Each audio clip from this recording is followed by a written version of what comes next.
Hey guys, welcome to the shop. Now this is a little bit of a departure from our usual Moose's Gunsmithing and Moose's Machinery content, but I do actually work on a fair number of side-by-sides in this shop, and this is sort of an ongoing restoration project.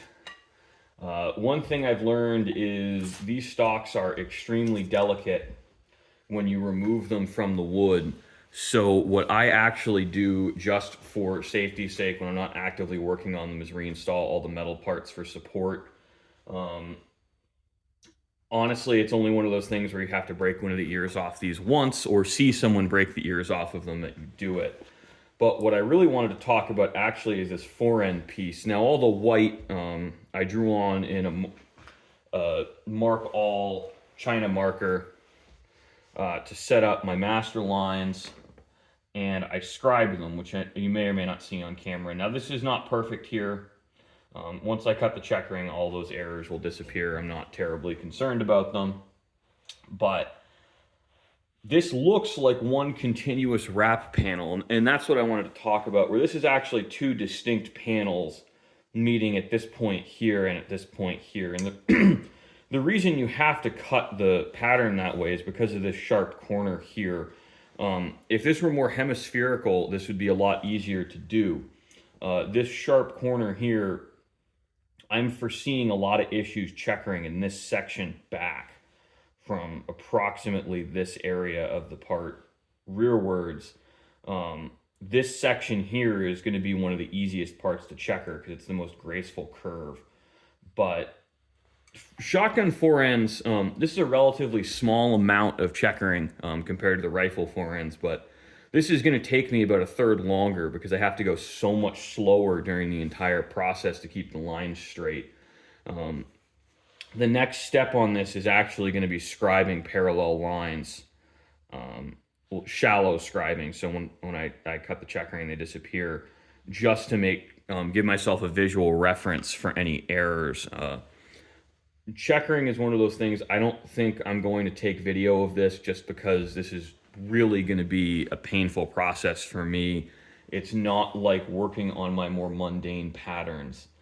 And I want to do a very, very good job for this for the customer because that's what we agreed to. He wants a good job. And I had this conversation with him where I recut an existing pattern, and what's really frustrating with this is the previous guy cut everything stupendously deep, but also cut it asymmetrically. So my border here contacts the tang, and this side doesn't. And you'll see here, this is shifted, where this is a little bit farther away from the bottom tang than this side. And that's just because, oh, well, I put that up too high, I'm sorry.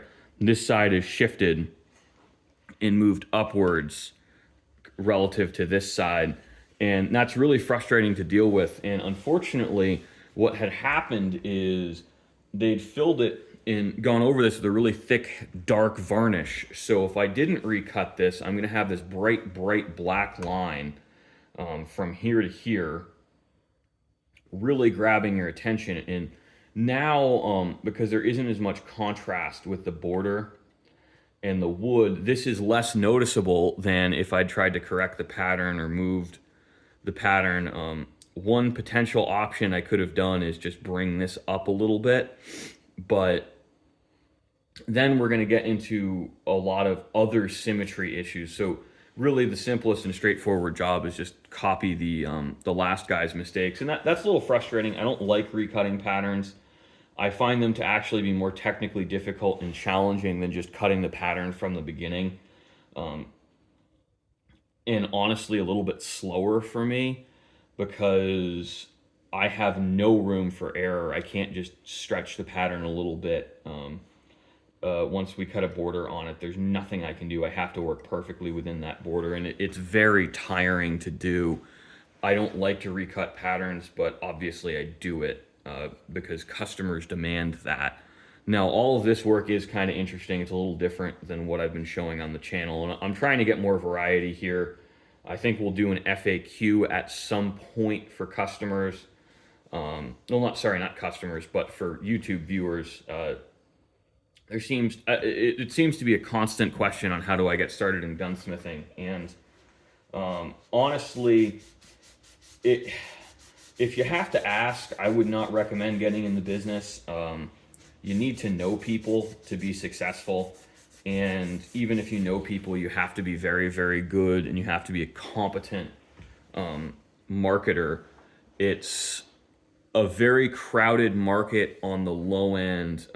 Once you really break the $500 to $600 jobs threshold, you tend to have a lot less competition, at least competent competition. But this is still a very difficult business, and you need to afford to lose money for a couple of years. I don't see any place for someone just working for someone else, especially at the armorer's level.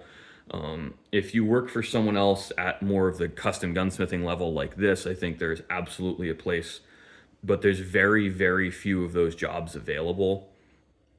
And it's certainly not easy to find those jobs. You really have to know the guys. And I personally am very, very careful about who I get in bed with, because very minor mistakes are very expensive.